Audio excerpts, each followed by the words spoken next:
तस्वीरें इस वक्त हमारे दर्शक देख रहे हैं न्यूज 18 इंडिया पर। प्रधानमंत्री नरेंद्र मोदी बीजेपी दफ्तर पहुंचे हैं। बीजेपी के राष्ट्रीय अध्यक्ष जेपी नड्डा भी उनके साथ मौजूद हैं। दरअसल बीजेपी शासित राज्यों के तमाम मुख्यमंत्रियों के साथ में ये बैठक होगी और इसमें कई अहम बिंदुओं पर, मसलों पर विचार विमर्श भी। और ये तस्वीरें आप देख रहे हैं, इस वक्त बीजेपी मुख्यालय पहुंचे हैं प्रधानमंत्री नरेंद्र मोदी। कुछ और वरिष्ठ मंत्रियों की भी यहां पर मौजूदगी, और ऐसे में जबकि बीजेपी के राष्ट्रीय अध्यक्ष जेपी नड्डा भी यहां पर मौजूद, उनकी अगवानी के लिए वो खुद बीजेपी मुख्यालय में मौजूद। आज और कल 2 दिन की बेहद अहम बैठक बीजेपी मुख्यालय में होनी है। और ये तस्वीर आप देख रहे हैं, बीजेपी मुख्यालय पहुंचे प्रधानमंत्री नरेंद्र मोदी। फूल देकर बीजेपी कार्यालय में बीजेपी के राष्ट्रीय अध्यक्ष जेपी नड्डा ने उनका स्वागत किया, उनकी अगवानी की। और ये तमाम बीजेपी शासित राज्यों के मुख्यमंत्री और उप मुख्यमंत्री बीजेपी की इस बेहद अहम बैठक में शामिल। आगे की रणनीति क्या होगी, क्योंकि वैसे माना यह जा रहा है कि इस तरह की बैठक हमेशा से होती रही और उसमें मुख्य मुद्दे भी वही होते हैं कि किस तरह से केंद्र सरकार की नीतियों को, उनकी योजनाओं को जमीनी स्तर तक पहुंचाया जाए और उसमें किस तेजी से राज्य सरकारें काम करें। इस पर समन्वय हो, बातचीत हो, मंथन हो, इसके लिए भी ये बैठक बहुत अहम, जो दिल्ली में बीजेपी मुख्यालय में हो रही है। दरअसल बीजेपी दफ्तर में पहुंचे प्रधानमंत्री नरेंद्र मोदी तो उनका पुष्पगुच्छ और दुपट्टे के साथ स्वागत किया राष्ट्रीय अध्यक्ष ने। यतेंद्र शर्मा हमारे सहयोगी इस वक्त हमसे सीधे जुड़ रहे हैं। यतेंद्र, ये बैठक अब शुरू हो चुकी है? देखिए, बिल्कुल बैठक शुरू हो चुकी है। प्रधानमंत्री नरेंद्र मोदी के पहुंचने के बाद ही उनका स्वागत किया गया। बीजेपी शासित राज्यों के सभी मुख्यमंत्री और उप मुख्यमंत्री इस बैठक में मौजूद हैं। इसके अलावा बीजेपी अध्यक्ष जेपी नड्डा, गृह मंत्री अमित शाह, तमाम सब बड़े नेता इसमें मौजूद है। और इसमें जो गुड गवर्नेंस को लेकर एजेंडा तय किया जाता है कि जो केंद्र सरकार की जो बेस्ट परफॉर्मेंस योजना है या राज्य सरकारों की जो बेस्ट परफॉर्मेंस योजना है, उनके ऊपर प्रेजेंटेशन दिया जाता है, उनकी समीक्षा की जाती है। और बाकी के राज्यों से भी ये इसमें कहा जाता है बीजेपी नेतृत्व की तरफ से, अगर ये राज्य इस योजना में अच्छा कर रहा है तो दूसरे राज्य भी इसको अडॉप्ट कर सकते हैं। या केंद्र सरकार की जो योजना है वो जमीनी धरातल पर किस तरह से कितना काम कर रही है, अगर उसमें कोई दिक्कत आ रही है तो किस तरह से उसको बेहतर तालमेल के साथ और अच्छा किया जा सकता है। तो ये तमाम तरह का जो एजेंडा अलग अलग सेशन में होगा, कल तक ये बैठक चलेगी। तो उस पूरे एजेंडे को जैसे हर 6 महीने में इस तरह की बैठक होती है गुड गवर्नेंस को लेकर,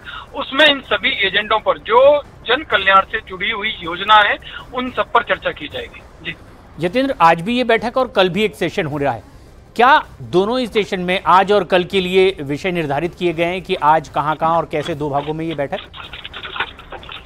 देखिए, बिल्कुल पूरा बैठक, जब भी इस तरह की बैठक होती है तो उसका एजेंडा प्री प्लान्ड होता है। सभी जो सदस्य होते हैं बैठक में भाग लेने, उनको पूरे उस बैठक के एजेंडे के बारे में बता दिया जाता है और उसी की तैयारी के साथ मुख्यमंत्री या उप मुख्यमंत्री इस बैठक में आते हैं। उनका प्रेजेंटेशन बाकायदा इस बैठक में होगा।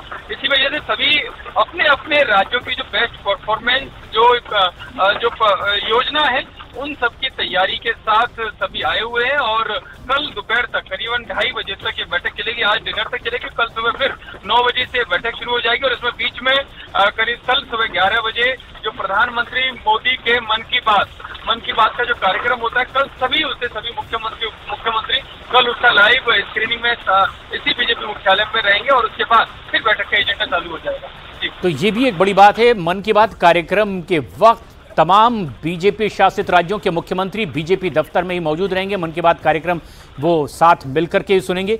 लेकिन यतेंद्र, बड़ा सवाल ये भी है कि भले ही डायरेक्टली ये विषय तय ना हो कि चुनाव के परिणाम पर किस तरह से चर्चा हो, लेकिन भविष्य में जो रणनीति बनेगी चुनाव को लेकर के, जिस तरह के परिणाम आए हैं, क्या इनडायरेक्टली वो विषय भी हो सकते हैं मंथन के लिए, ताकि भविष्य में और बेहतर तरीके से राज्य सरकारें परफॉर्म भी करते दिखाई दें? देखिए, ये जो बैठक है गुड गवर्नेंस को लेकर होती है, इसमें सांगठनिक विषयों पर चर्चा नहीं होती। लेकिन जहाँ तक आपने चुनाव की बात कही है, तो आने वाले समय में 3 राज्यों में चुनाव है, जिसमें झारखंड है, महाराष्ट्र, हरियाणा है।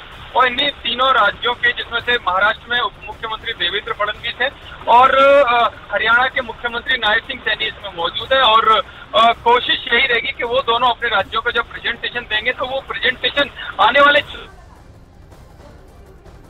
लोगों को जोड़ेगा, किस तरह से लोगों को पार्टी के कैंडिडेट की तरफ आकर्षित करेगा, वो कौन सी ऐसी योजना है या दूसरे राज्यों की ऐसी कौन सी योजना है जो अगर वो अपने यहाँ लागू करते हैं इतने कम समय में तो उसका वोटों के तौर पर, सियासी तौर पर फायदा हो। तो इन सब पर यह मंथन जरूर किया जाएगा, क्योंकि आने जो भी सरकार होती है उसका मकसद तो यही होता है कि लोग जन कल्याणकारी नीतियों को ज्यादा से ज्यादा अमल में लाएं और ज्यादा से ज्यादा लोगों को नीतियों के तहत पार्टी से जोड़े।